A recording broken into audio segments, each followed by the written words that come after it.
Good morning, friends. Our subject today is finding true security.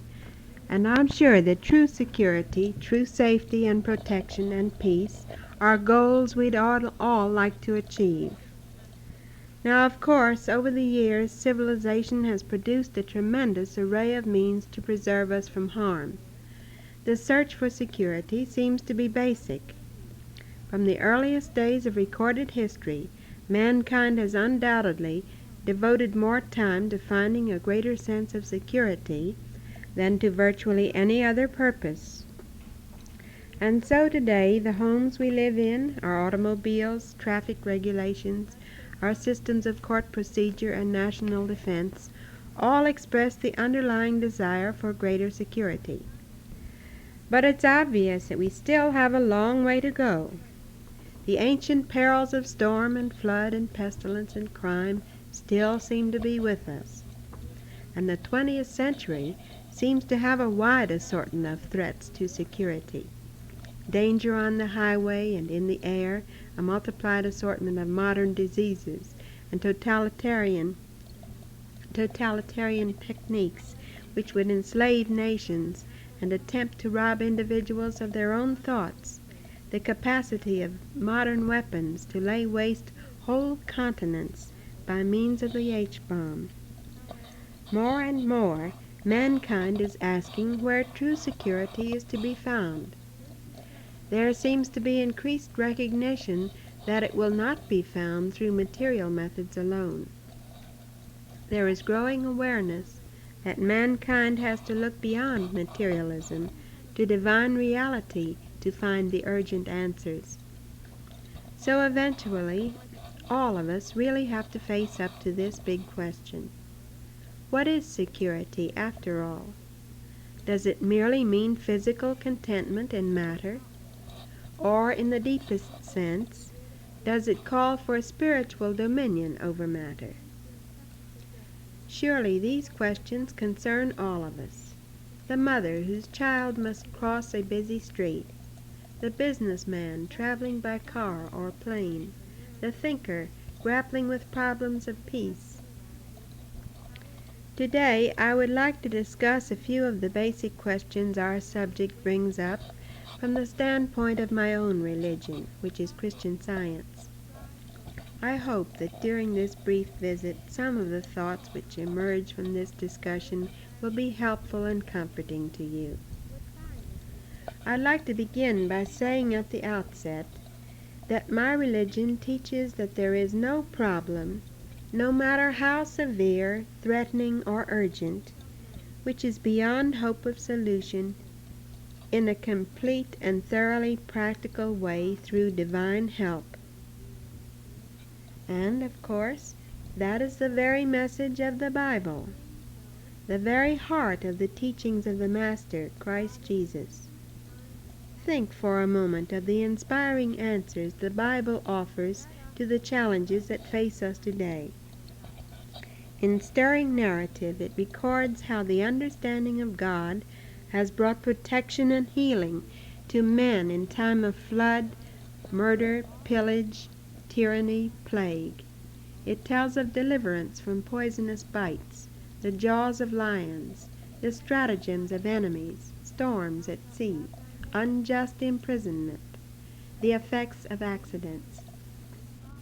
It records the saving of nations from famine, pestilence, invasion, all through reliance on the one omnipotent God.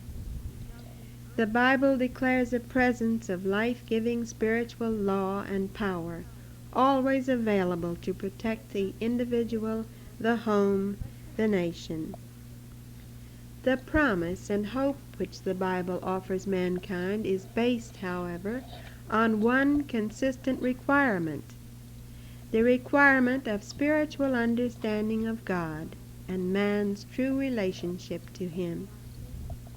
The Bible doesn't pretend to offer a shortcut to finding security in materialism or in self-indulgence in any form. But it does show the way to a deeper understanding of divine reality, which in turn is expressed in our human experience here and now in terms of greater safety, deeper peace, and more lasting joy.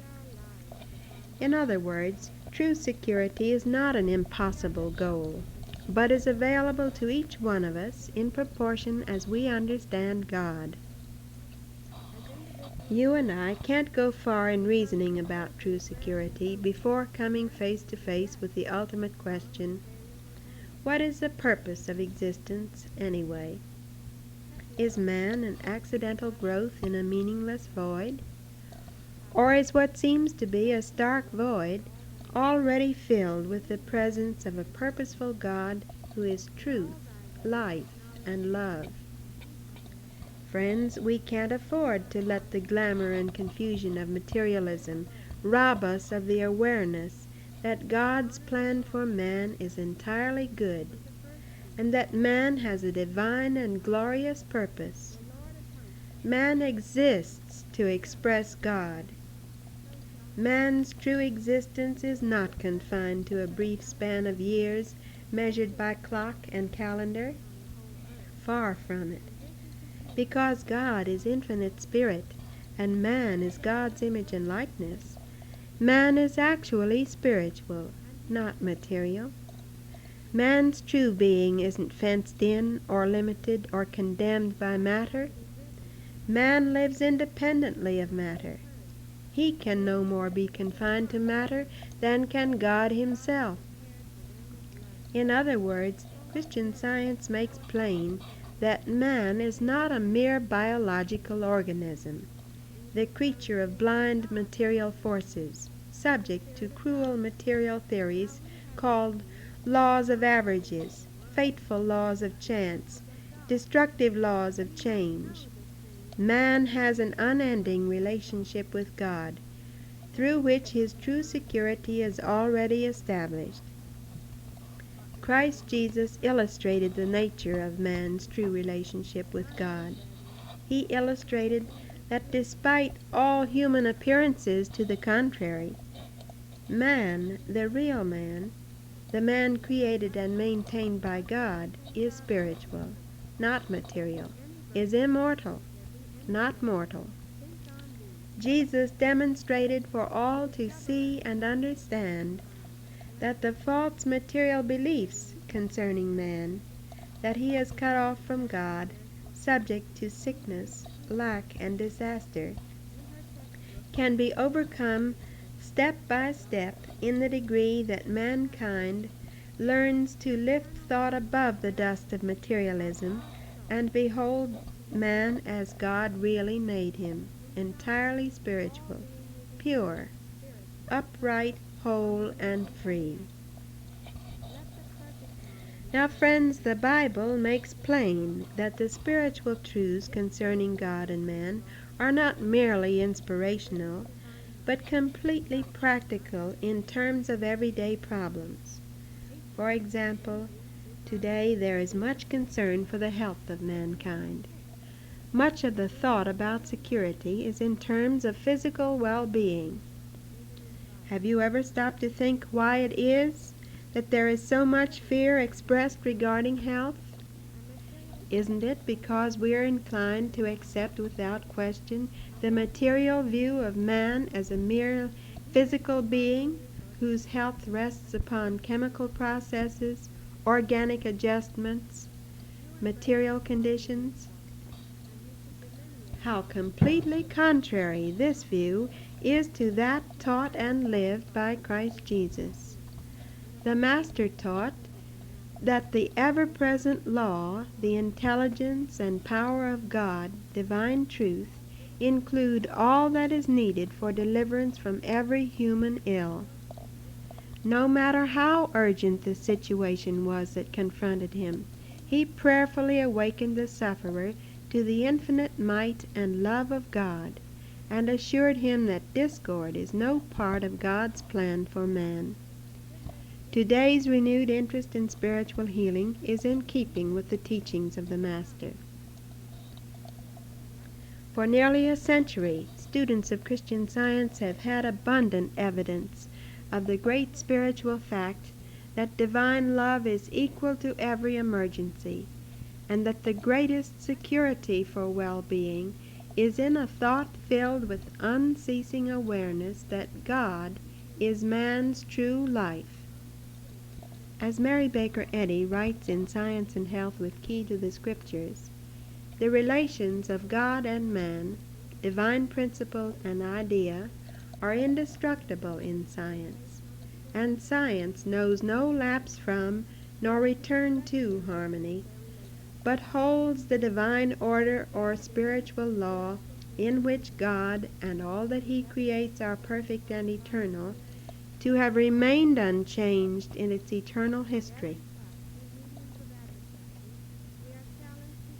Divine help certainly includes right guidance in ordering our affairs. Mankind has always been tempted to look to the human mind, with all its frailties and deceptions, for vital decisions. But this materialistic tendency is being recognized as a very limited one, and one that can never lead to true security.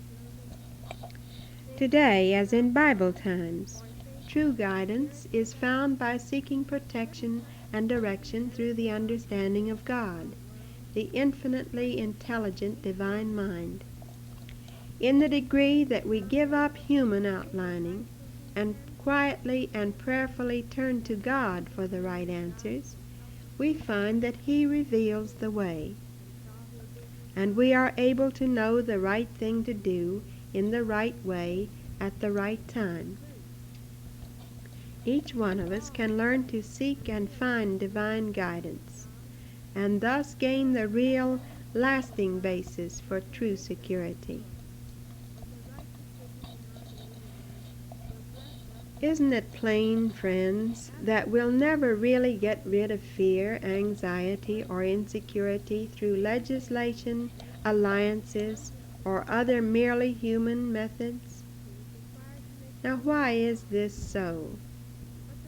Well, largely because freedom from fear must first be gained on an individual basis and in the realm of thought.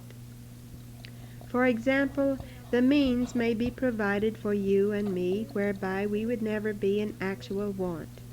Such provisions, however, would not necessarily get rid of all our fear and uncertainty regarding the future.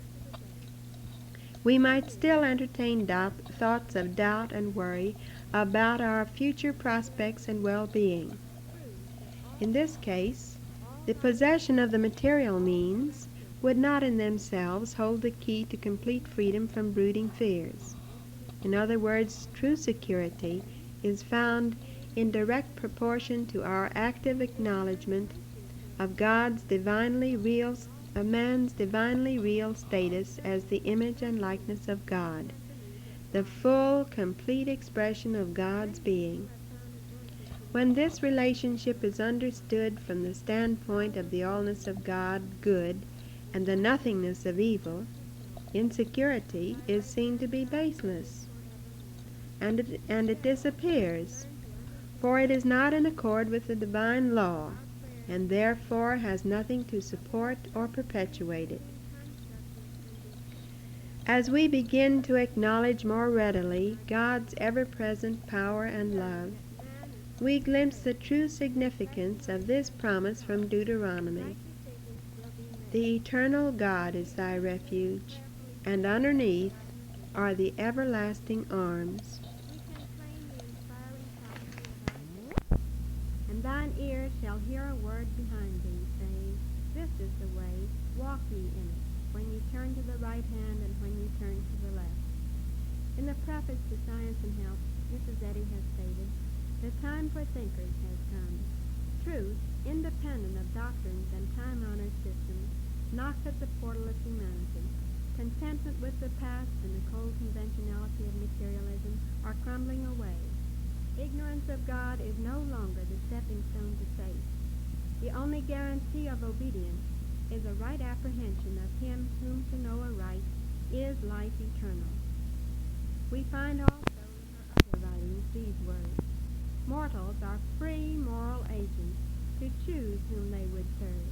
If God, then let them serve him, and he will be unto them all in all. Thank you, friend.